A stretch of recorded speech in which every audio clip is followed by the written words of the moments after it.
ప్రేమ కలిగిన మా తండ్రి, మా ప్రభువును మా రక్షకుడైన యేసు క్రీస్తుల వారి నామమున దేవా కృతజ్ఞతాస్తుతులు స్తోత్రములు మా చేతిలో ఉన్న నిరపెత్తనాలను బట్టి, సోదరుడు మత్తయ్య జీవితాన్ని బట్టి, ఆయన తన కుటుంబాన్ని బట్టి కృతజ్ఞతలు చెల్లిస్తున్నాం.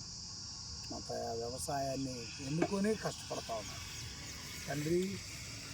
ప్రారంభంగా విత్తనాలు ఈ నర్సరీలో నాటిస్తూ ఉన్నారు తండ్రి. మంచిగా నాటుకొని మొలకై చెట్టై మొక్కై చేలో చెట్టై ఈ కుమారుడికి 30 దంతులు 60 దంతులు 100 మంచి పంట నుంచి మంచి దిగుబడి నుంచి మంచి రాబడి కుమారుడి ఆశీర్వాదములతో, మేలులతో, దీవెనలతో, పరలోకపు ఈవులతో మీరు బలపరచండి తండ్రి. ఆశీర్వదించి దీవించి మీరు అండగా ఉన్నారని తన జీవితానికి, తన కుటుంబానికి, సమాజానికి సాక్ష్యంగా ఉండడానికి కృప దయచేయండి.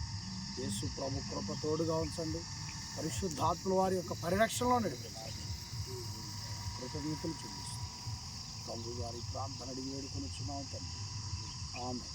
Thank you daddy. Thank you Jesus. Thank you Holy Spirit. యేసు మహారాజు. ఆమేన్.